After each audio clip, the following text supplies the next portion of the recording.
시장 환경 분석이라고 하는 걸 하는데, 그게 이제 너희들이 진단을 하러 들어가면은 이 회사가 이제 기본적으로 너희들이 이제 그 이렇게 이걸 마케팅이다 이렇게 얘기하는데 그러니까 예를 들어서 너희가 이제 누구를 만나요.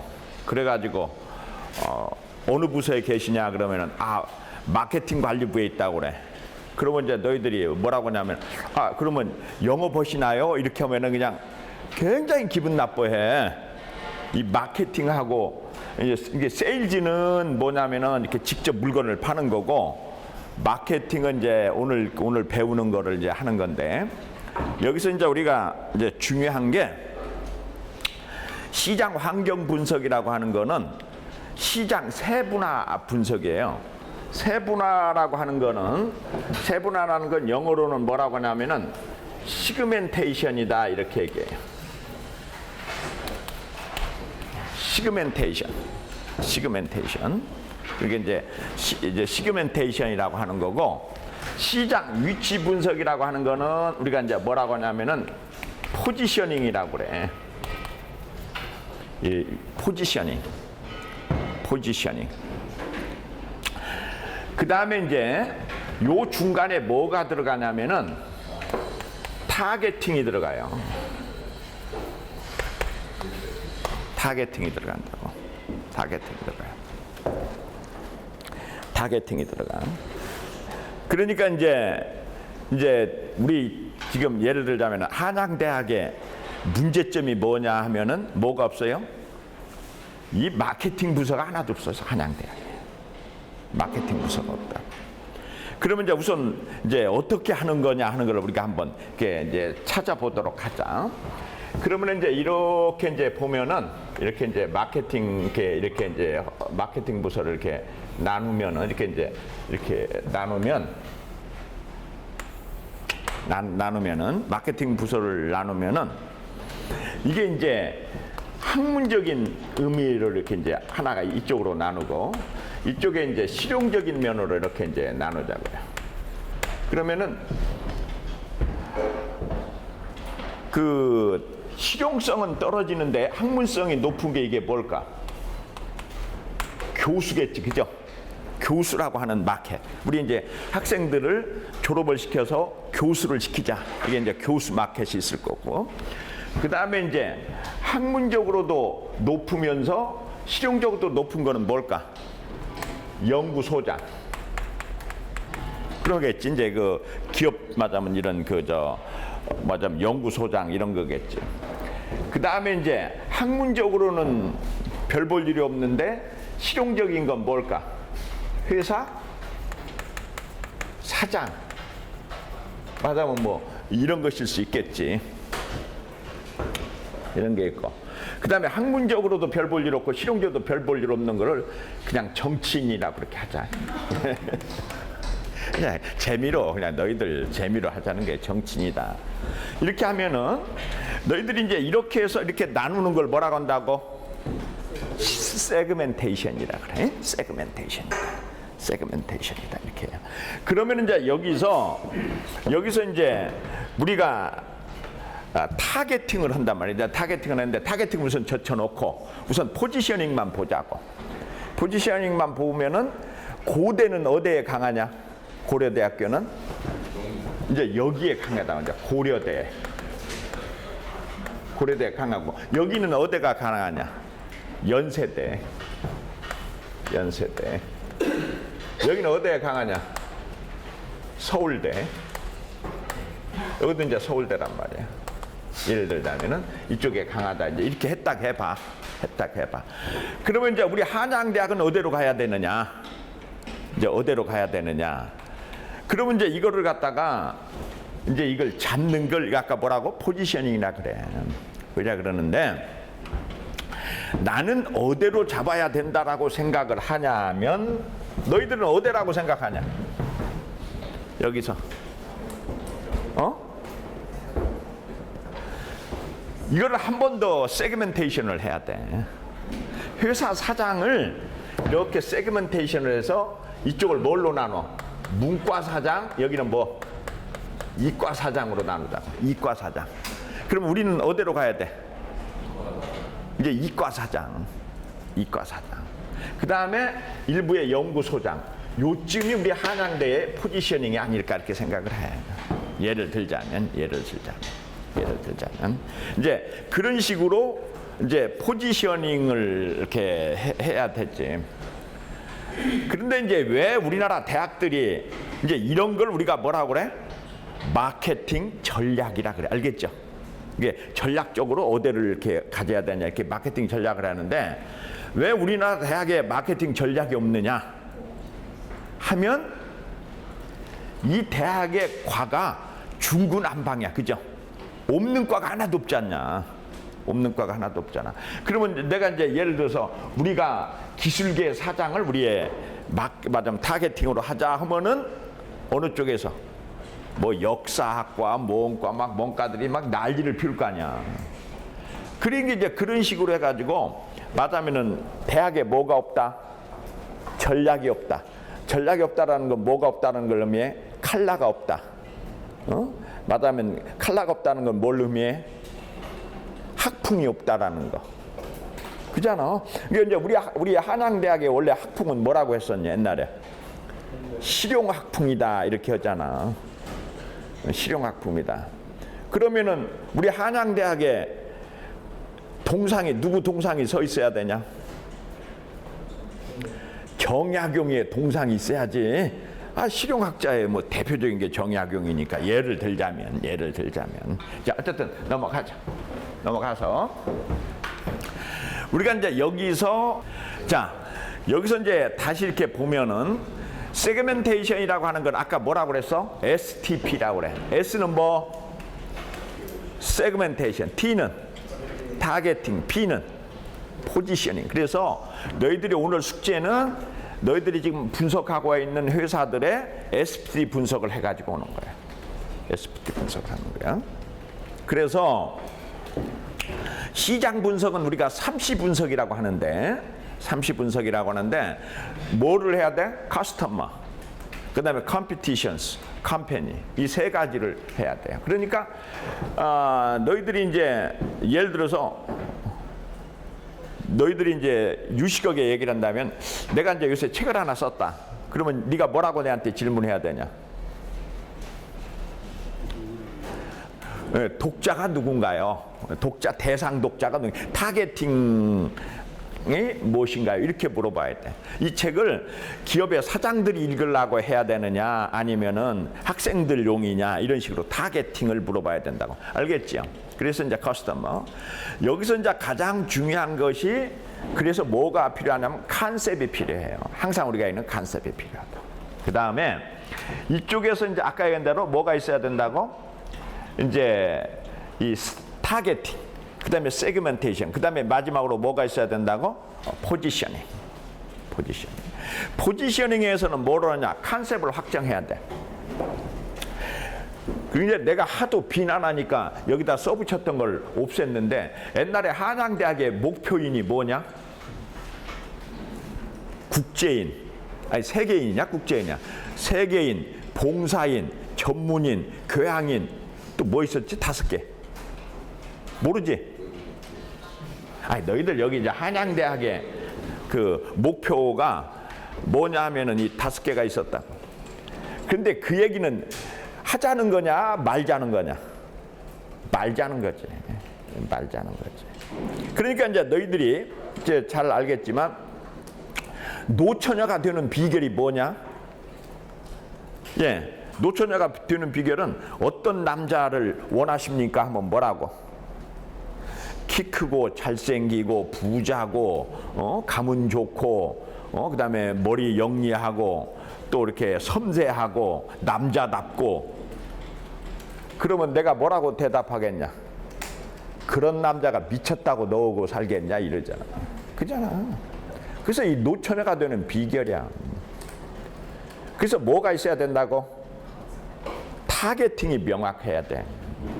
어떤 남자, 돈 많은 남자, 이래 버리면 그냥 명확하지 않냐? 맞으면 머리 좋은 남자, 뭐 좀 자상한 남자 이래야 되는데 이게 5개, 6개 겹치면 안 되지. 자, 다시. 그래서 SPT 프로세스는 기본적으로 뭐다? 자, 다시 눈 감고 첫 번째가 뭐야? 세그멘테이션. 그 다음에 타겟팅. 그 다음에 포지션. 그러니까 이제 너희들이 이 경영학과 학생들하고 만났을 때는 이제 요런 얘기를 해야 돼. 알겠죠? 뭔 물으면은 야, 너네 타겟팅이 뭐냐? 세그멘테이션은 어떻게 했느냐? 포지셔닝이 어떻게 했느냐? 이게 이제 경영학과에서 마케팅 하는 애들이 맨날 하는 짓이 요 3가지야. 요 3가지. 자, 그러면 이제 여기서 시장의 세그멘테이션은 어떻게 하느냐? 이제 연령별로 할 수 있죠. 맞으면 우리 회사는 20대를 목표로 하냐, 30대, 40대, 50대냐. 자, 그 다음에 또 뭐가 있을까? 지역별로 서울이냐, 충청이냐, 영남이냐, 부산이냐. 그 다음에 직장인이냐, 자영업이냐, 공무원이냐, 전문직이냐. 맞으면 이런 식으로 나누어요. 그 다음에 이제 여기서 또 맞으면 삼성전자 같으면 뭘로 더 나눠야 될 필요가 있을까?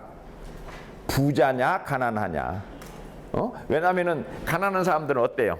중국제 쓰고, 맞으면 좀 부자들은 삼성전자 거 쓰고, 이제 이런 것들 때문에 여기서 이제 요 시장 세분화라고 하는 거는 이제 맞으면 연령별, 지역별 이게 다 달라요. 이게 다르다고. 그래서 이제 시장 세분화 변수를 보면은 지리적인 거, 지방, 기후, 인구 밀도, 인구 동태, 연령, 성별, 가족, 소득, 직업, 심리적 변수, 라이프 스타일, 퍼스널리티.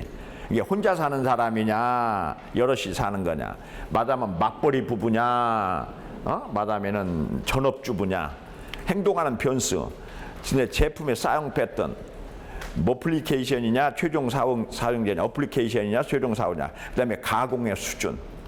그래가지고 요거를 너희들이 이제 잘 설정해서 마케팅을 잘한다는 거는 요거를 잘 설정해서 거기서 뭐를 잘하는 거야? 포지셔닝을 잘하는 거야.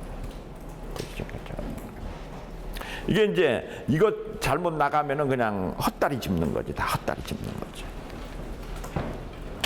그래서 이제 목표 고객이랑 타겟 커스터머라고 하는 거를 이렇게 이제 접근을 할 때 그래서 이제 환경 분석을 하고 아까 경쟁사 분석, 고객 분석 요 이제 요 3가지를 해가지고 목표 고객을 선정해. 타겟의 경제적 니즈 분석, 타겟에 대한 제품성 공부사 타겟 해가지고 목표 고객의 데이터베이스 확보 및 등급 분류.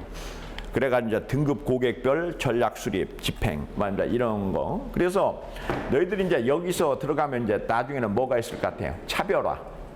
그러니까 이제 맞으면 너희들이 은행에 들어가 보면은 요 녀석아, 너는 어느 은행 고객이냐? 신한하고 우리은행. 그래. 우리은행에서는 네 등급이 뭐냐? 확인 안 해봤어요. 확인 안 해보면 안 되지. 이게 이제 예를 들어서 VVIP냐, VIP냐, 우수 고객이냐, 뭐 그저 이제 이 등급에 따라서 차별을 받잖아. 차별을 받잖아. 그래서 이제 예를 들자면은 이 녀석아 가장 미련한 남자가 어떤 남자? 롯데백화점 VVIP 고객과 결혼하는 남자야. 일단 이제 그 VVIP가 고객이 되려면 어느 정도인지 이제 나중에 나오겠지만 이런 것들이 있다. 그다음에 이제 지역 마케팅 같은 게 있어요. 그러니까 회사 자동차도 맞으면 동네별로 팔리는 게 달라. 특히나 여러분들 알겠지만 이제 그러니까 판매 1위지요. 이렇게 쭉 보면은 어디는 기아차가 많이 팔리고 어디는 맞으면 SM이 많이 팔리고 이제 이런 식으로 달라진다고. 그다음에 대형 마트도 서울은 이마트, 부산은 홈플러스, 울산은 홈플러스, 대전은 홈플러스, 충남은 롯데마트 1등이 다 달라요. 그 동네마다 이게 다르다고. 그러니까 이제 예를 들자면은 이제 SM이다. 맞으면 SM 이제 이런 자동차다. 그러면은 전국적으로는 현대나 기아를 못 당하잖아. 그러면 이제 어느 지역만이라도 1등을 해야 된다든지 이게 이제 타겟팅이야. 이런 게.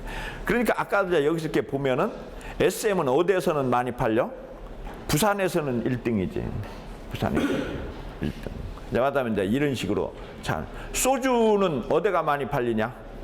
맞다면 인천은 롯데, 충남은 선양, 전라북도는 이거 뭐 하이트, 뭐 이런 식으로 이렇게 그 동네마다 이게 다르다고.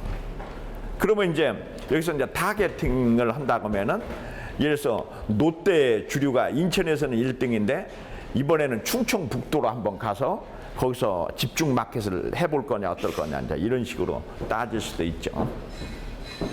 인터넷 시장의 세분화. 이게 이제 요새 이제 혁신 도시라고 하는 거. 근데 이제 이게 아주 중요한 건데 너희들 디시전 트리라는 건 배운 적 있죠? 없냐? 배운 사람 한번 손 들어. 디시전 트리. 아니야, 뭐 질문 안 할 테니까 손 들어봐. 디시전 트리라고 하는 거는 너희들이 이제 알겠지만 이 사각형이 뭐야? 디시전 노드죠. 이제 선택 노드고 이 동그라미는 이제 이벤트 노드야. 확률 이벤트 노드고 그 다음에 이제 그러니까 디시전을 몇 번 내려야 되느냐? 2번 내린다 이거. 그래서 이제 디시전을 하면은 우리가 이제 이 디시전 트리라는 거는 이제 두 개로 이제 이렇게 해봐. 하나는 뭐냐면 처음부터 서울에만 공급을 할 거냐, 아니면은 처음부터 전국에 공급할 거냐. 그 다음에 서울에만 공급하다가 수요가 많으면은 전국으로 확대하고 수요가 작으면은 그냥 서울만 팔 거냐. 이제 그래가지고 그때 이벤트에 따라서 서울에만 팔면은 수요가 작으면은 확률은 0.5인데 1억이 미치고 수요가 중이면은 1억 5천이 남고 수요가 되면은 0.3인데 1억 원이 남고 그다음에 이제 그다음에 전국으로 했는데 전국으로 확대했는데 수요가 소냐 중이냐 대냐에 따라서 1억, 3억, 5억이 남는다. 그러면 이제 이때 요 확률에 의해서 기대값을 구해요. 3억 6천이야. 그러면은 서울에만 계속 공급하면은 2억 2천인데 3억 6천을 보니까 당연히 이때는 얻어야 돼. 전국으로 확대를 해야 된다. 그럼 이제 전국으로 확대할 확률이 얼마냐면 여기 70%고 맞으면은 서울에서만 팔 확률이 0.3이야. 그러면 A의 기대값이 2.55야. 근데 이제 처음부터 전국으로 확대하면은 기대값이 2점이야. 그럼 2.2하고 2.55 중에서 어느 놈이 크냐? 요 놈이 크니까 여기 이제 결론은 어떻게 내려요? 처음에는 서울에다만 공급하다가 수요가 작으면 그냥 서울만 공급하고 말고 수요가 좋으면은 전국으로 확대해서 맞으면 전국으로 확대한다. 이게 이제 답이다. 이런 식으로 맞으면 이거는 이제 시나리오에 따라서 이렇게 해답을 구하는 요 도표를 뭐라고 한다고? 디시전 트리라고 그래. 디시전 트리.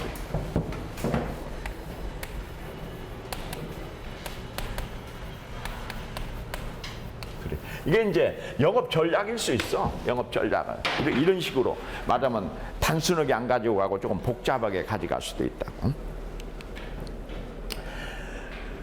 그래서 이제 이런 진통제 신용카드의 세분화, 초량 회원하고 우량 회원, 맞으면 이런 패턴 이렇게 이제 나눈다든지. 아까 이제 백화점 얘기를 했는데 백화점에 롯데백화점에 이제 이렇게 보면은 롯데백화점의 1% 고객 약 4만 1,000명이 매출의 전체의 몇 프로를 내온다고? 17%. 그 다음에 4%가 16만 명이 25%, 15%가 이제 61만 명인데 이렇게 하면 몇 프로냐? 20%가 전체 매출의 몇 프로야?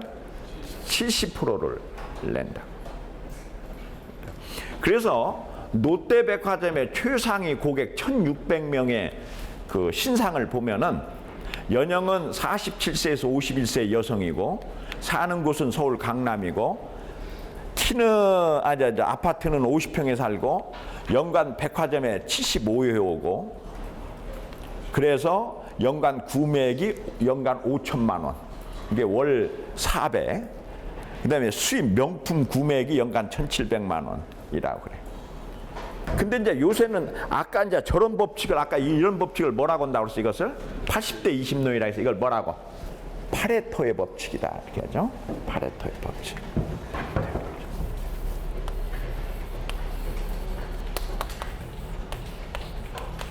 파레토의 법칙. 이게 말하자면은 고객의 몇 프로가 20%가 전체 매출의 몇 프로를 차지한다?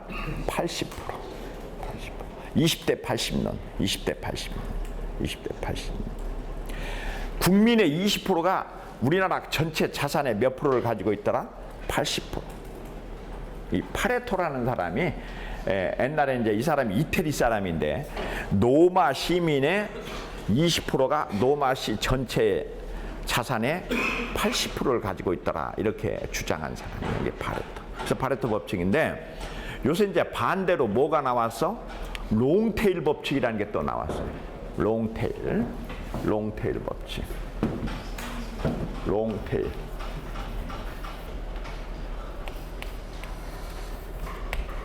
롱테일 법칙. 이게 롱테일 법칙이라고 하는 거는 공룡을 보니까 물론 요 몸통 부분이 굉장히 중요하더라. 근데 공룡은 꼬리가 되게 긴 거야. 그래서 꼬리 부분도 무시하면 안 되더라. 꼬리 부분도 무시하면 안 되더라. 이제 왜 이게 이제 중요했냐면은 이 롱테일 법칙은 어느 회사에서 이제 이게 성공을 한 거냐면은 아마존이라고 하는 거죠. 왜 도서 이렇게 인터넷으로 파는 회사가 있지 않니? 그러니까 너희들이 이제 옛날에 80대 20논이라고 하는 얘기는 뭐냐면은 예를 들어서 교보문고에 이제 너희들이 가봐. 교보문고에 가면은 교보문고 애들은 뭐를 하냐? 이 책들 중에 이제 많이 팔리는 책하고 적게 팔리는 책을 이제 분류를 한단 말이야. 그러면 많이 팔리는 책은 어떻게 해? 독자들한테 잘 보이는 데다 앞에다 갖다 놓잖아 이렇게. 그러니까 이제 이게 문제가 뭐냐면은 잘 팔리는 책은 잘 보이는 곳에 있다 보니까 더 잘 팔리고 안 팔리는 책은 안 보이는 곳에 있다 보니까 안 팔려버린단 말이야. 그래서 너희들이 이제 좀 미안한 얘기인데 요새 이제 그 베스트셀러라는 게 전부 사기 행각들을 한단 말이야. 어떻게 해요? 왜냐면은 일단 그 서점에 앞에 나와야 되니까 앞에 나올 때까지는 무엇을 해야 돼요? 이제 이런 우리 과대표 저런 같이 이제 어리벙어리 애들한테 이제 돈을 줘가지고 가서 뭐라고 그래? 막 사라고 그래. 알겠죠? 그래갖고 자기네들이 뭐를 해요? 자전을 시키는 거예요. 이렇게 자전을. 그러니까 말하자면 출판사에서 교보문고에다가 100권을 줘. 그러면 이제 교보에서 100권을 팔면은 교보에서 얼마를 이제 이익을 취 한 20% 먹는다고 생각을 하면은 출판사에서 그 책을 가서 얼마에 사요? 말하자면 10,000원짜리 같으면은 10,000원 주고 산단 말이야. 그러면 교보에서 자기한테 돈이 얼마가 들어오냐? 8,000원이 들어오잖아. 2,000원 미치는 거지. 그러고는 또 그럼 막 많이 팔리니까 또 가져가고 이렇게 뱅뱅뱅뱅뱅뱅 돌리면서 한 권당 얼마씩 미쳐? 2,000원씩 미치는 거지. 그 대신에 이제 그렇게 해서 많이 팔리면 그 책이 어디로 나와? 말하자면 막 잘 보이는 곳에 나와. 그러다 보면 발동이 걸려. 그러니까 요새 뭐냐면은 좀 미안한 얘기인데 출판사가 잘 되는 출판사는 항상 잘 되고 못 되는 출판사는 그럴 돈이 없으면 어떻게 해야 돼? 책을 가서 인쇄해서 내놨는데 한쪽 구탱이다 박아놓고는 사람이 보이지도 않는 데 갖다 놔. 그러니까 안 팔리는 거지. 그런데 이제 아마존이라는 건 아까 어디다 하는 거야? 인터넷에서 하니까 그게 보이고 안 보이고 할 게 없지 않냐? 인터넷에 있으면. 그래서 앉아 이렇게 해봤더니 이쪽에 테일 쪽에 있는 것들도 말하면은 어떻게 보니까 이제 그래서 무슨 법칙이 파괴가 돼버렸다? 파레토 법칙이라는 게 이게 말하면 그래서 요 롱테일 법칙은 뭐라고도 해요? 역파레토 법칙이라고도 해요. 역파레토 법칙. 그러니까 이제 너희들이 이제 말하면은 그 회사를 경영 분석을 하고 이렇게 진단을 할 때 이제 파레토 분석에 의해서 분석할 수도 있고 또 새로운 전략으로 해서는 뭐라고 한다고? 롱테일 법칙. 그래서 이제 요새 너희들이 이제 그 경영에서 많이 쓰는 단어 중에 뭐가 있냐면은 뉴노멀이라는 게 많아요. 뉴노멀. 이게 옛날에는 뭐가 정상이어서 파레토 법칙이 정상이었는데 뉴노멀에서는 롱테일 법칙이 정상이 될 수도 있다. 알겠죠? 세상이 계속 이렇게 바뀌면은 뉴노멀이라는 게 생긴다고. 뉴노멀. 그래서 그게 이제 그래서 고정관념에 빠지면 안 된다라든지 이제 이런 것들이 나오는 거지. 그래서 이제 여기서 시장 환경 분석을 해가지고 이렇게 이제 해봤더니 증권사의 위탁 주식 거래 고객 세분화 기준이다. 그래가지고 이제 근데 이제 사람에 따라서 이게 이제 요새 너희들이 이제 뭐 빅데이터 하는 것들이 그런 게 있어요. 그러니까 이제 이 말하자면 말하자면 대우증권이면 대우증권에서 주식 투자하는 사람을 다 분석을 해봐요. 그러면은 어떤 사람은 뭐가 있을까? 하이 리스크 하이 리턴을 추구하는 사람이 있고, 이게 맞으면은 이게 쉽게 얘기하면 주식을 살 때 어떤 것만 사? 망하는 회사 주식만 사요. 그러다가 안 망하면 대박 나니까 이게 이제 대박만 추구하는 사람이 있느냐. 그래서 이제 예를 들어서 고위험인데 고수익, 이건 이제 아까 얘기한 대로 하이 리스크 하이 리턴을 추구하느냐. 그러면 미디움 리턴 미디움 리스크를 추구하느냐, 아니면 로우 리턴 아니 로우 리스크 맞으면 리턴을 추구하느냐. 그 사람의 습성에 따라서. 그러면은 그 사람한테 주식에 대해서 이제 권할 때 맞으면은 위험 부담을 안 하는 사람한테는 무슨 주식을 권해요? 맞으면 은행 주식이라든지 뭐 이렇게 안 망할 거. 그런데 이제 예를 들어서 망하는 걸 좋아하는 사람 같으면은 무슨 주식을 권해요? 망하는 걸 좋아하는 건 없지만 그렇게 이제 좀 고수익을 원하는 사람들한테는 맞으면 코스닥 시장 같은 거 이런 거를 이제 권한다든지. 그런데 이제 너희들이 이게 참 그 불행한 일인데 우리 전 국민에 대해서 뭐를 교육시킬 필요가 있냐면은 이 재테크에 대해서 교육시킬 필요가 있어요. 너희들이 이렇게 이제 보면은 뭐가 있냐? 예를 들어서 저축은행이 망했다. 그러면 막 거기 와가지고 막 할머니 할아버지들이 와가지고 어때요? 내 전 재산 날렸다고 막 엎어지고 뒤집어지잖아. 이게 말이 안 되는 거야. 말이 안 되는 거야. 그러니까 할머니는 어때야 되냐?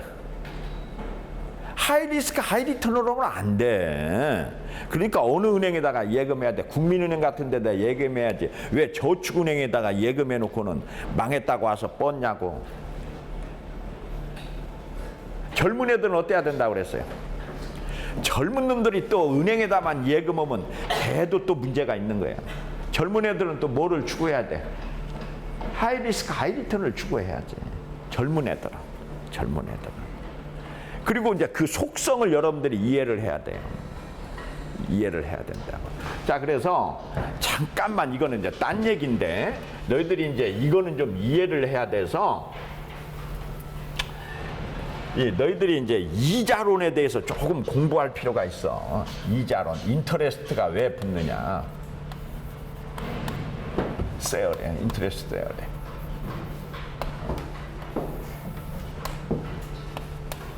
이자는 왜 붙어야 되냐? 연놈아, 왜 이자는 붙어야 돼? 안 붙으면 빌려주는 의미가 없잖아요. 어? 안 붙으면은 빌려주는 의미가 없으니까. 근데 내가 이제 너희들이 왜 이자를 받아야 되냐라고 하는 거에 대한 그 이론이 있는데 왜 이자를 받아야 되냐고. 첫 번째는 리스크야. 리스크. 그러니까 내가 이놈한테 돈을 꿔주면 뛸 확률이 있지 않냐.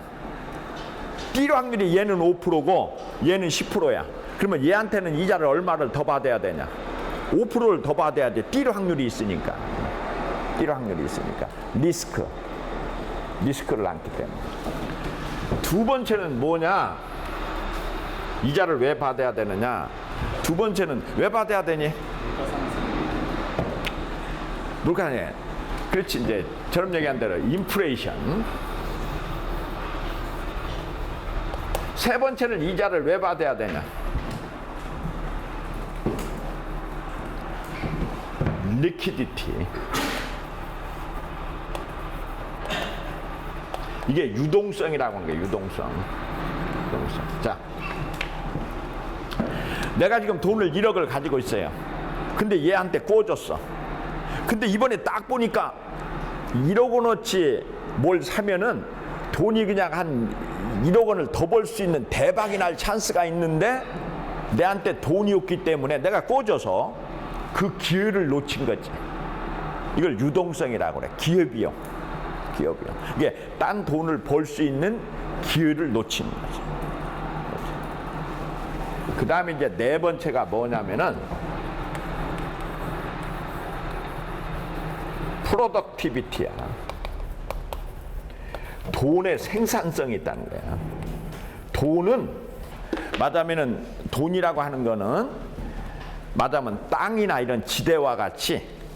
그래서 다섯 번째는 뭐가 있냐면은 렌트비를 받아야 된다는 거야. 렌트비. 땅을 빌려주는 것 같이 땅도 빌리면 세를 받잖아. 그런 식으로 돈도 세를 받아야 된다. 이런 이론들이 있어요.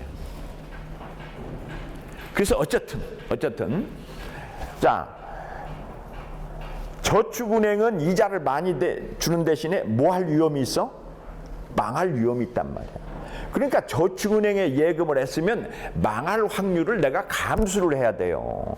그걸 가가지고 국가에 와가지고 항의하고 맞으면 막 대통령 보고 맞으면 내 돈 물어내라. 이거 말이 안 되는 소리야.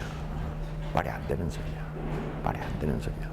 그러려면 어떻게 했어야 돼? 그렇게 뛸 거를 걱정했으면 그냥 국민은행 같은 데다 또는 뭐 우리은행 같은 데다 예금했어야지. 그래서 저축은행이 국민은행보다 1% 이자가 높은 이유는 1% 망할 확률이 있기 때문에 더 받은 거라고. 알겠죠? 어쨌든 그건 그렇고 이제 그건 놔두고 이제 일본 같은 경우는 이제 일본을 이렇게 이제 통계적으로 분석을 해보면은 일본의 금융 자산의 61%를 누가 가지고 있냐? 60대가 가지고 있어요. 늙은이들이 다 가지고 있어요. 그 다음에 50대가 20%. 그래서 5, 60대가 얼마를 가지고 있냐? 81%를 가지고 있어요. 그러니까 일본의 금융업은 전부 노인들이 해주는 거예요. 노인들이 돈을 맡겨요. 그렇기 때문에 이게 이제 예를 들자면 은행은 우리나라 같이 지금 은행 지어놓으면 저 다 망할 놈들이야. 은행은 어떻게 지어야 되겠냐? 늙은이들이 와서 돈 맡기기 쉽도록 이게 우선 제일 먼저 갖춰야 될 게 뭐야? 은행에다 제일 먼저 갖춰야 될 게 돋보기부터 갖춰야 되겠지, 그죠? 예를 들자면 이게 은행에 가면은 돋보기 맞으면 그 다음에 이제 늙은이들이 이렇게 맞으면 잘 이용할 수 있도록 계단이 어때야 돼? 계단이 가팔르면 안 되겠지. 이게 맞으면 이렇게 이제 뭐 맞으면 이렇게 한다든지 해서 완전히 실버 타운 짓는 식으로 지어야 된다고. 맞죠? 그래서 이제 우리나라는 이제 이런 정도는 아닌데 그러니까 아까 얘기한 대로 회사 같으면 이제 은행 같으면은 마케팅 같은 걸 할 때 말하면 노인들 실버 마케팅을 해서 실버 은행 노인들이 오셔서 편하게 할 수 있는 은행 막 이런 걸 만든다든지. 이거 왜 이렇게 시끄럽냐? 어쨌든 이게 이제 타겟팅을 해야 되겠죠. 그래서 이제 조미료 시장이다 그러면은 대량 사용자 뭐 이런 식으로 세분화를 한다든지. 그다음에 이제 아까 얘기한 대로 이제 위치 분석이라고 하는 거는 이때 우리는 어디로 들어가야 될 거냐? 아까 이제 포지셔닝을 하는 거죠. 그럼 이제 포지셔닝이라고 하는 거는 이제 나의 뭐 강점과 뭐를 분석해야 돼. 약점. 말하자면 나의 약점은 뭐고. 그러니까 예를 들어서 서울대학이 이쪽으로 들어오면은 우리는 이쪽으로 빼겠다라든지 이런 식으로 이제 이걸 갖다가 이제 포지셔닝을 해야 되겠죠. 그러니까 예를 들어서 컨설팅 같으면은 실용적 구매자 시장으로 갈 거냐, 고급 브랜드로 갈 거냐, 저가 가격으로 갈 거냐, 신제품으로 갈 거냐. 그 다음에 이제 창고형 매장으로 갈 거냐, 백화점으로 갈 거냐, 아이디어 상품 이걸 저가 매장으로 갈 거냐. 이제 이런 것들을 잘 선정해야 된다. 이게 이제 시그멘테이션인데 뭐야? 포지셔닝. 그다음에 이제 타겟팅, 포지셔닝. 이제 이런 것들을 하는 거지. 이제 커피 시장이다. 그러면 아까 한 대로 진한 커피로 갈 거냐, 달콤한 커피로 갈 거냐, 향이 강한 커피로 갈 거냐, 향이 약한 커피로 갈 거냐. 그러니까 이제 너희들이 잘 알겠지만 옛날에 코카콜라가 뭐가 나왔었어요? 다이어트 펩시, 다이어트 코크가 나왔었다고. 그러니까 이제 말하면은 살 안 찌게 한다고 해가지고 했는데 코카콜라는 어떤 사람들이 먹어? 좀 그냥 좀 진해해야 되니. 그러니까 그 나중에 그냥 다이어트 펩시 이게 다 날라가 버렸잖아. 안 팔려버리고 이제 이렇게 한다고. 그래서 요 포지셔닝하고 이런 거를 잘 해야 돼. 그 다음에 이제 가장 중요한 게 포지셔닝에서는 이제 그 그룹의 이미지하고 좀 가까워야 돼. 그러니까 예를 들자면은 지금 이제 우리 한양대학, 이제 우리나라 대학 중에 그래도 학풍이 있다고 하는 대학이 두 개가 있다면 하나는 고려대학하고 연세대학이죠. 고려대학 하면 뭐가 연상되냐? 막걸리, 작업복, 그 다음에 좀 농촌, 촌놈 뭐 이런 식이고, 그 다음에 이제 연세대 하면은 뭐 신사, 술은 뭘 먹을 것 같아? 맥주, 뭐 이제 이런 식으로 돼 있죠. 그래서 이제 이렇게 하는데 여러분들이 알겠지만 삼성 같으면 뭐예요? 이제 이렇게 쭉 하면은 우리가 이제 어떤 사람들이냐, 현대 같으면 뭐야? 유행을 타지 않는 거 좀 노가다, 약간 뭐 이런 형식으로 본다. 그 다음에 SK는 유행에 민감할 것 같다. 그 다음에 뭐 유행에 민감한 캐주얼이다. 그 다음에 약간은 LG는 좀 여성적이다. 내가 옛날에 너희들한테 그런 얘기를 한 적이 있었죠. 그 왜 곰을 잡으러 갔는데 4개 그룹에서 곰을 잡으러 갔는데 현대는 어떻게 한다? 일단 때려잡고 본다. 그 다음에 대우는 김우중 회장한테 전화를 걸어서 잡을 건지 안 잡을 건지 물어본다. 삼성은 분임조 토의로 들어간다. 그 다음에 LG는 삼성 애들 결정 나는 거 보고한다. 뭐 이런 식. 이게 어떤 그 이미지가 이런 거 있잖아. 그러니까 이제 너희들이 알겠지만 현대가 자동차나 이건 되는데 전자는 안 되지 않냐. 그리고 현대 전자 말아먹었잖아. 말아먹었잖아. 예, 그렇잖아요. 근데 삼성이 어때요? 전자나 이런 건 되는데 걔네는 건설, 뭐 삼성 건설이나 이건 잘 안 되잖아. 안 되죠. 이게 그 사람들이 이런 그 느낌이라는 거. 그래서 이거를 이제 기업 이미지라 그래. 기업 이미지, 브랜드라고 하는 거. 이제 이런 것들이 아주 중요해요. 그러니까 이제 그 연세대학은 약간 여성적인 이미지가 있어요. 그래서 어느 대학 나왔냐 여자애들 보고 연세대학 나왔다고 하면 어때요? 그냥 괜찮아. 근데 고대 나왔다고 하면은 뭔가 좀 여자가 좀 억셀 것 같은 느낌 이런 게 있지 않냐? 응? 근데 우리 한양대학의 문제점이 그거예요. 한양대학의 여학생이다 그러면은 여러분, 딴 사람들이 한양대학교 여자다 하면은 뭐라고 하든 할 얘기가 없지. 왜냐면은 이게 말하면은 한양대학하고 여자들하고는 이미지가 그렇게 잘 매칭이 잘 안 돼요. 이게 지금 한양대학이 풀어야 될 가장 큰 숙제야. 그래서 내가 옛날에 이사장님한테 그걸 제안한 적이 있어. 그 숙명여대 있죠. 걔네들이 이제 학교가 어려울 때 숙명하고 한양대하고 MMA를 하자. 이렇게 둘이 합쳐서.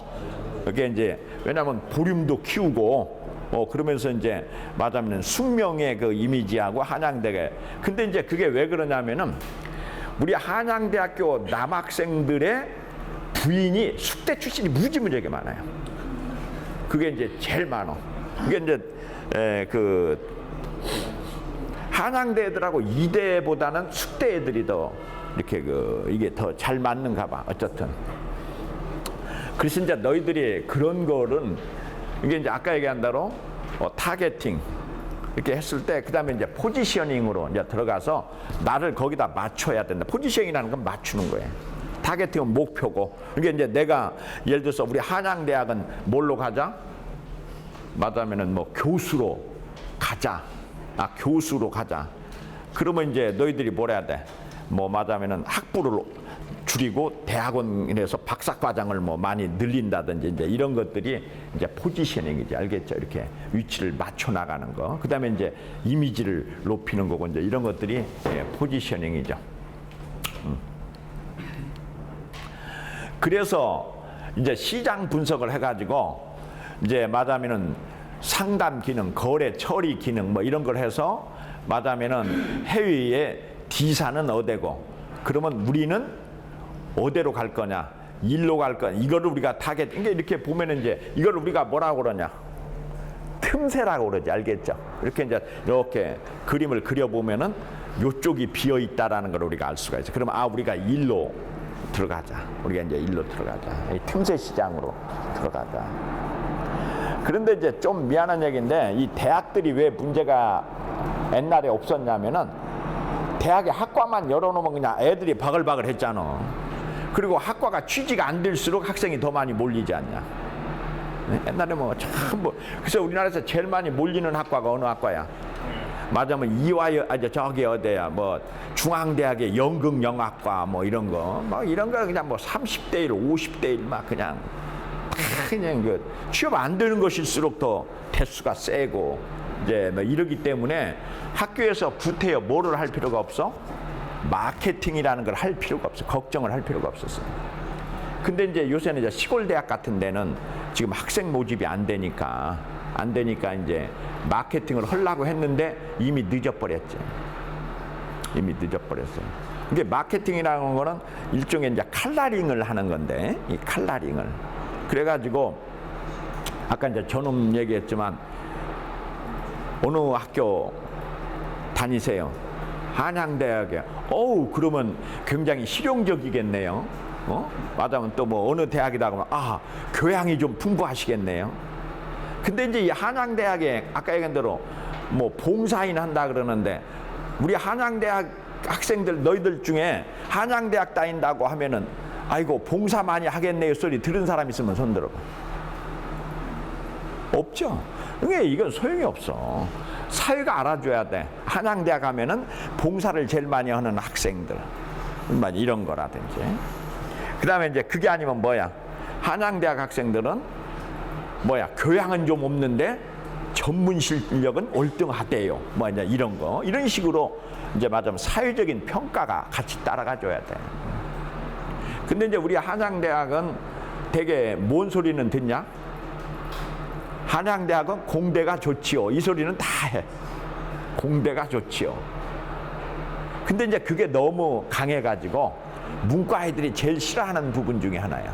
너무 한양대학은 한양공대 이런 그 이미지가 너무 세가지고 어쨌든 이런 게 있죠. 그 다음에 이제 이런 것들을 계량적으로 이제 평가를 해가지고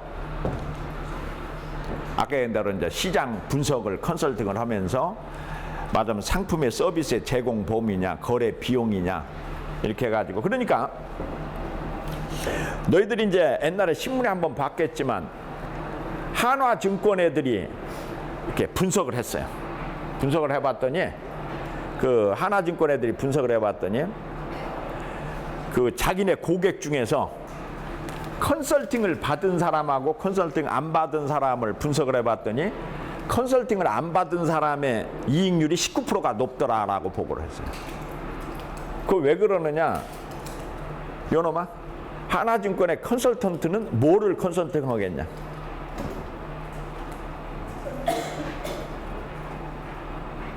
뭘 컨설팅 하느냐?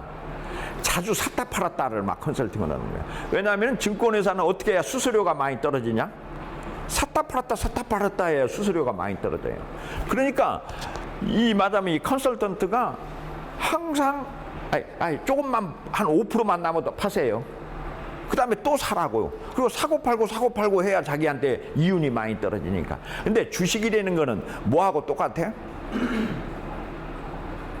주식은 뭐하고 똑같냐? 생선하고 똑같아. 생선하고 똑같아. 왜 생선하고 똑같냐? 생선을 너희들 구울 때 구워본 사람 알지 않냐? 생선을 계속 이렇게 뒤집었다 이 짓 하면 어떻게 돼? 생선이 이것이 그냥 그 적세에 다 늘어붙어 가지고 나중에는 가시만 남잖아, 그죠? 생선이라는 거는 좀 진득하게 구워야 돼, 그죠? 어느 정도 한쪽이 구워지면 그 다음에 이렇게 띄면은 이제 그 다음에 또 이쪽에 구고 해야 이 살이 여기에 이제 안 늘어붙지. 지금 익지도 않은 놈을 거를 갖다가 이렇게 이 짓 하면은 다 적세에 다 늘어붙고 뼈만 남아요. 알겠죠? 그런데 이제 이렇게 한다. 그러니까 여기서 이제 뭐냐면은 거래 비용 때문에 맞으면은 이렇게 들랑달랑 하게 컨설팅을 한다고.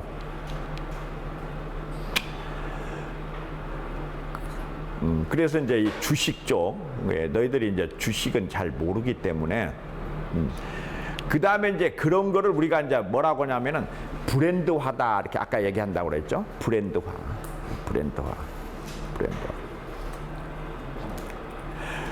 그러니까 이제 브랜드화라는 거는 마케팅 일환으로 이제 가는 건데, 마케팅 일환으로 가는 건데, 내가 옛날에 이제 그 대우자동차 임원들을 놓고 강의를 하면서 이런 강의를 한 적이 있어요.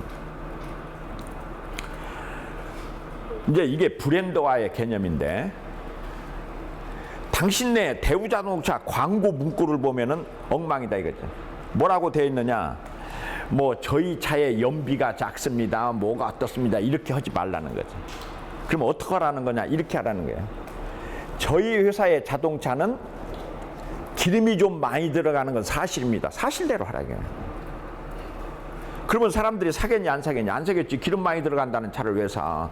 그런데 그 뒤에다 뭐라고 하냐면 왜 그러냐면은요.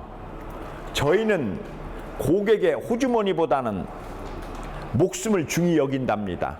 그래서 차체의 철판의 두께가 타회사 차에 비해서 두껍습니다.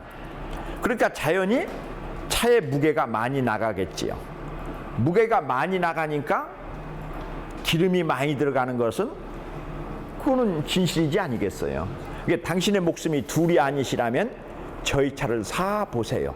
뭐 말인지 알겠죠? 그러면은 이제 이제 대우자동차 하면 뭐가 딱 떠올라야 돼? 튼튼한 차, 안전한 차.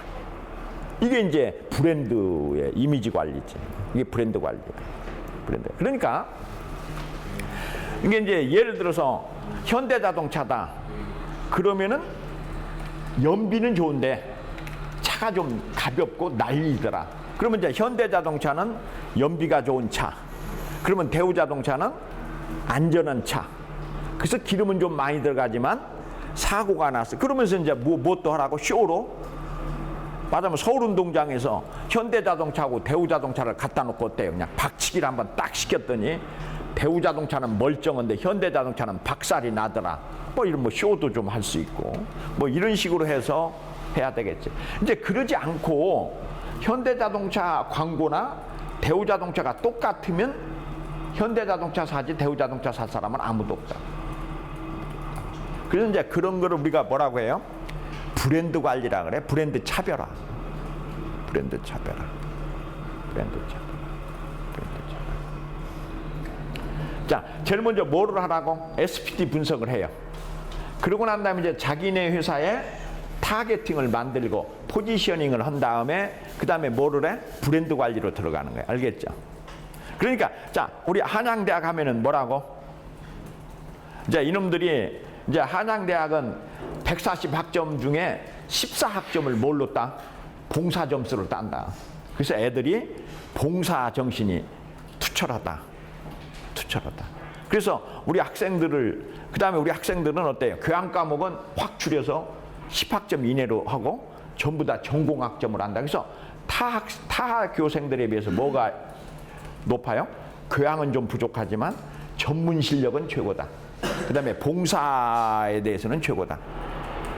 그래서 우리 한양대학 졸업생들을 보니까 딴 학생들은 회사에 오면은 맞으면 5년이면은 다 회사를 관두는데 우리 애들은 10년 이상 한 직장에서 맞으면 못을 박더라.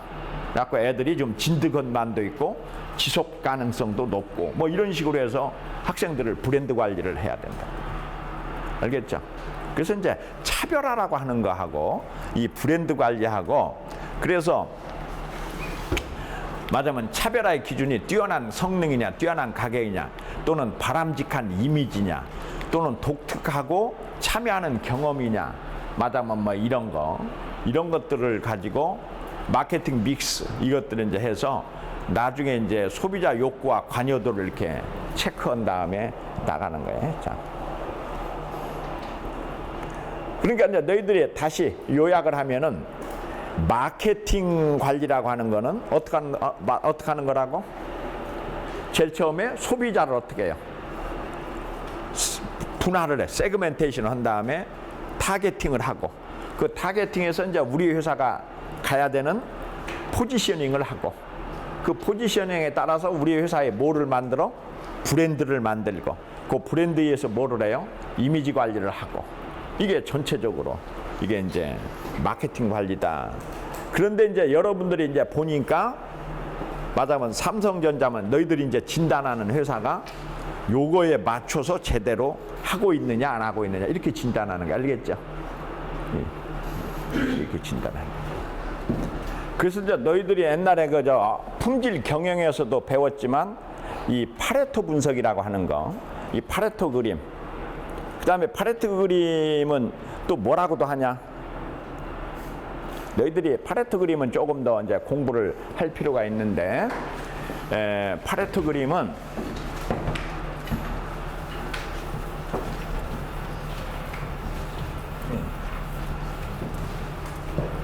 이 파레토 분석은 조금 더 공부를 하자. 파레토.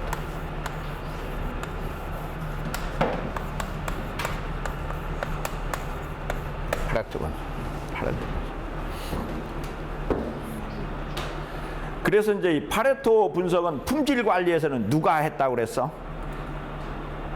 주란. 이것이 이제 이게 품질 관리에서는 품질 경영에서는 주란이 이걸 갖다 이제 했고, 그러니까 이제 여기 이제 1번은 누구냐면은 이거 파레토가 뭘 했어? 이거 어디다가 썼다고? 경제 분석에서 썼다고. 경제 분석. 그러니까 노마 시민의 20%가 전체 80%의 재산을 가지고 있다라고 파레토 분석을 했어요. 그러고 났는데 이제 주라이라고 하는 사람은 이걸 품질 관리에서 파레토 그림이라는 걸 했죠. 그 다음에 이거를 자재 관리에서 이 디키라고 하는 사람이 있는데 이게 이제 제너럴 일렉트릭의 자재 부장이었어요. 자재 부장이라는 사람이 이거를 갖다가 분석을 어떻게 했느냐 이렇게 분석을 했죠. 가지고 A, B, C라고 이렇게 분석을 해가지고 수량과 가치, 수량의 5%가 전체의 가치의 70%를 차지하고 25%가 25%를 차지하고 70%가 5%를 차지하더라 해가지고 디키가 뭘 했냐면은 ABC 분석이라는 걸 했어요. ABC 분석. 그래서 이제 A급 자재는 누가 관리해? 사장이 하고, B급 자재는 부장이 하고, C급 자재는 쫄자한테 맡기면 된다. 그래서 쫄자가 말아먹어도 몇 프로 말아먹는 거야? 5%밖에 안 되니까. 가치적으로는 5%밖에 안 되니까. 이거를 누가 했다고? 제너럴 일렉트릭의 자재 부장이었던 디키가.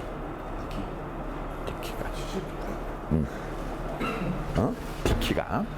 이게 이제 요거를 세분화한 거죠. 아까 80대 20논을 A급, B급, C급으로 해서 그러니까 25%가 25%, 5%가 70%, 70%가 5%. 그래서 다 더하면 둘 다 100%죠. 이거를 자재. 그랬는데 이제 이거를 갖다가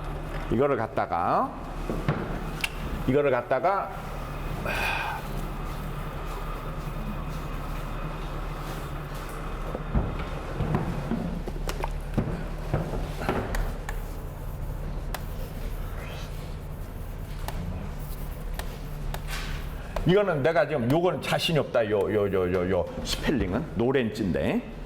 이 스펠링 자신 없으니까 너희들 한번 좀 뒤져봐. 이거를 로렌츠가. 어? 여기가 L, 여기가? 한번 찾아봐. 로렌츠를 영어로 뭐라고 쓰는지 빨리 찾아봐. 이게 로렌츠 커브. 어떻게 되냐? 빨리 너희들 어? LOR L입니다. L이냐? 네. LO. LOR 아 거꾸로 썼구나. LO 여기가. R 렌츠 ENZ EN Z 여기 이렇게 돼? 아니잖아. Z Z 그러니까 TZ 아니야? T가 안 나오는데 T가 없어? 그러면 T 없자. 노렌츠. 자 다시 이거 쓰면은 로렌츠 곡선이라 그래. 로렌츠 곡선. 로렌츠 곡선인데 이거는 뭐냐면은 자산 분배가 100% 되어 있다면은 여기가 이제 사람 수하고 여기가 이제 그 자산 누적치 하면은 말하면 100% 분배가 확실하다면 이렇게 되겠지. 그런데 이제 이게 말하면은 가난한 사람으로 이렇게 누적을 해보면은 이런 식으로 된다는 거죠. 또는 이제 저자로 가자. 순서를 높여놓으면은 이런 식으로 간다는 거예요. 그래서 이거를 뭐라고 하냐면 로렌츠 곡선이라 그래요. 로렌츠 곡선. 그 다음에 이건 이제 이렇게 되겠지. 이렇게 되겠지.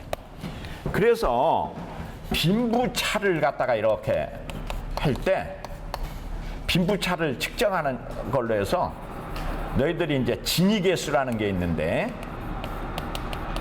진위계수는 요 넓이분에 요 넓이를 진위계수라고 해요. 이게 요놈 넓이분에 요놈 알겠죠? 진위계수. 그러니까 진위계수는 제일 크면 얼마겠냐? 1. 제일 작으면 0.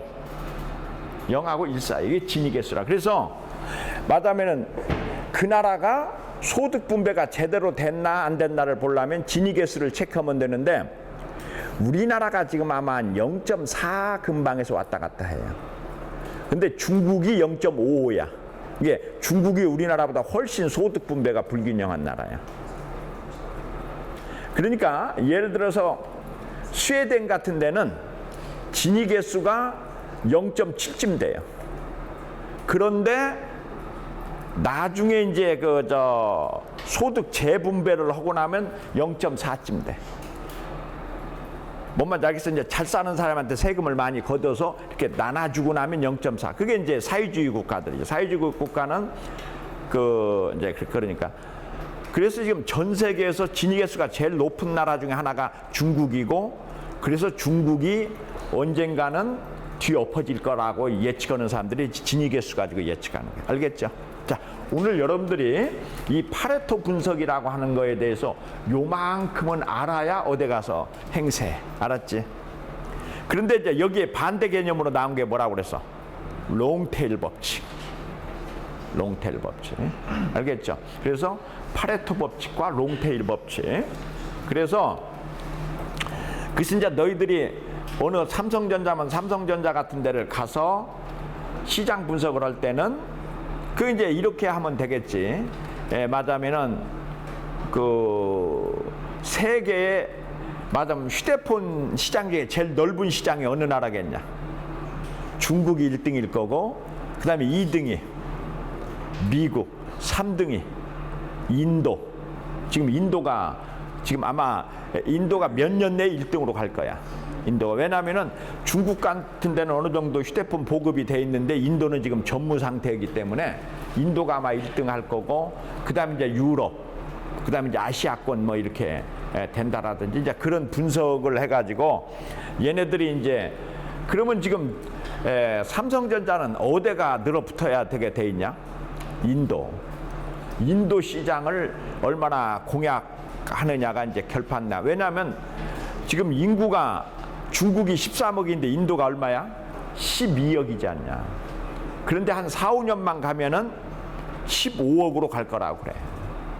인도 애들의 인구가 1년이면 한 2, 3천만씩 늘어나니까 3천만씩만 이렇게 늘어나니까 이제 그런 거. 그러니까 이제 너희들이 이런 그 진단 보고서 같은 걸 낼 때는 그래가지고 마켓을 이렇게 보면 그게 이제 마켓을 보니까 지금 세계 제일 큰 마켓이 중국인데 중국에서는 어느 놈 때문에 안 돼. 레노버나 하웨이나 뭐 이제 이런 놈들 때문에 안 된다.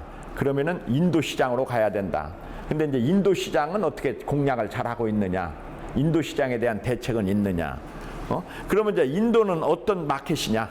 저가 마켓이냐? 중가냐? 말하자면 고가냐? 근데 이제 다시 중국 마켓은 어때야 돼?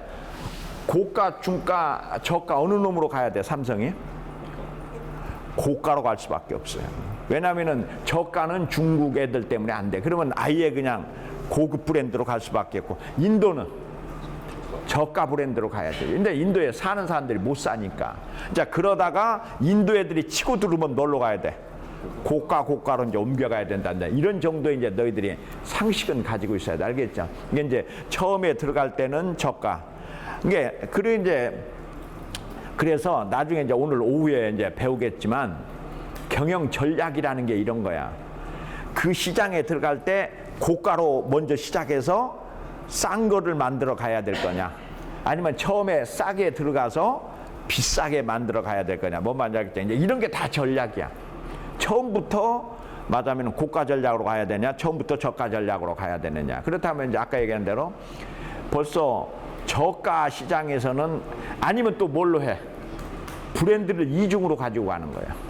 그러니까 너희들이 이제 일본에 소니하고 똑같은 회사 제품이 뭐가 있냐? 아이와.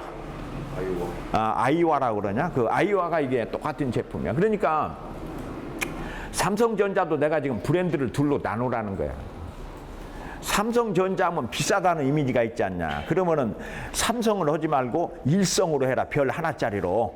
그 다음에 일성, 이성, 삼성. 그래가지고 삼성은 최고 브랜드, 이성은 중간 브랜드, 일성은 하이 브랜드, 이게 낮은, 이게 로우 브랜드. 아니 이런 것도 재밌잖아. 이게 별 하나짜리냐. 이게 야, 넌 막 전화기 몇 개짜리 가지고 별 3개? 아, 그럼 너 좋은 전화기구나. 그러면 이제 일성 별 하나짜리는 좀 시원찮은 전화기 뭐 이런 식으로.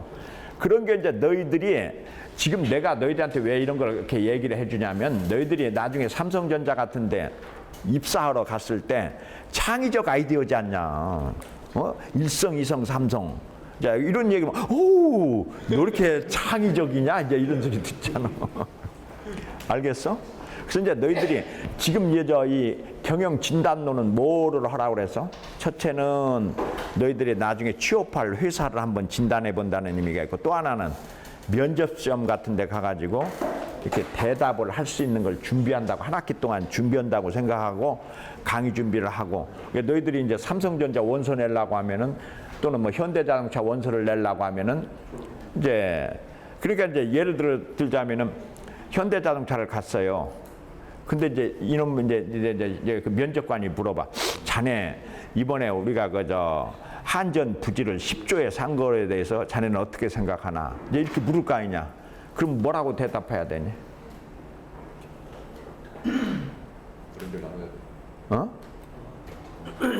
아니 그냥 재미로. 어차피 너는 뭐라고 대답할까? 지금 현대 면접으로 왔어요. 그럼 면접관이 물어보는 거야. 이번에 우리가 삼성 그래서 한전 부지 10조에 산 건 알죠? 10조 5,500억에 산 건 알잖아. 그 10조 5,500억을 산 거를 가지고 자네는 어떻게 생각하나? 잘 샀다고 생각하면 그냥 그 자리에서 떨어지지 이놈아. 너는 저는 너무 과잉 투자를 했다.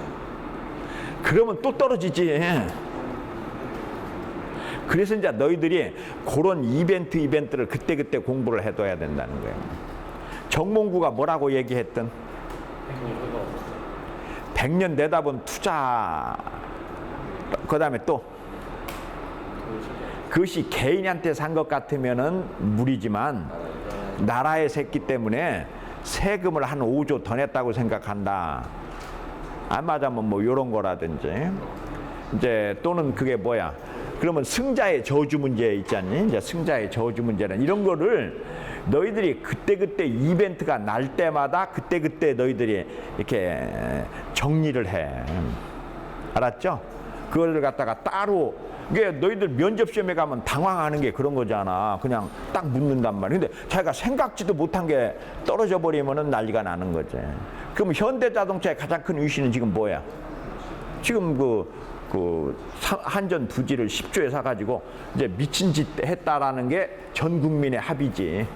그래서 이제 미친 짓 했다는 전 국민의 합의가 어디에서 나타났냐? 주식이 지금 12조가 날라갔잖아. 오늘도 지금 현대자동차 주식이 또 떨어졌잖아. 그게 이제 왜냐면은 미친 놈이 미친 짓 한 거야, 사실은. 그렇지만 면접 시험 보러 가서 회장이 미친 짓 했다고 하면 안 되잖아. 그러면 이제 뭐라고 할 거냐? 그러니까 이제 제가 생각할 때는 단기적으로는 뭐라고? 단기적으로는 위험 부담이 큰 걸로 생각이 됩니다. 이렇게 이제 하고, 그러나 100년 대계를 본다면은 맞다면은 적절한 투자라고 생각을 합니다. 그러면서 양면성을 보여야 되겠지. 이제 왜냐하면 왜 단기적으로는 잘못된 투자라고 하냐고. 제가 볼 때 주가가 떨어진다는 거는 이게 단기적으로는 주식을 하는 사람들은 단기적으로 하는 사람들이잖아. 그렇기 때문에 그 콘센서스가 맞다면은 승자의 저주가 나올 가능성이 있다고 판단한 걸로 생각이 됩니다. 뭐 이런 식으로 솔직하게 얘기하는 게 좋아. 거기서 그냥 이놈같이 뭐 잘한 겁니다 이러면 안 돼. 알았니? 이게 항상 너희들이 이제 이렇게 빠져나갈 때는 단기적으로는 해가지고 맞으면은 이거는 엉망이다. 그러나 이제 장기적으로 이런 식으로 얘기하면은 좀 애가 뭔가 이렇게 좀 생각이 있어 보이잖아. 알았니?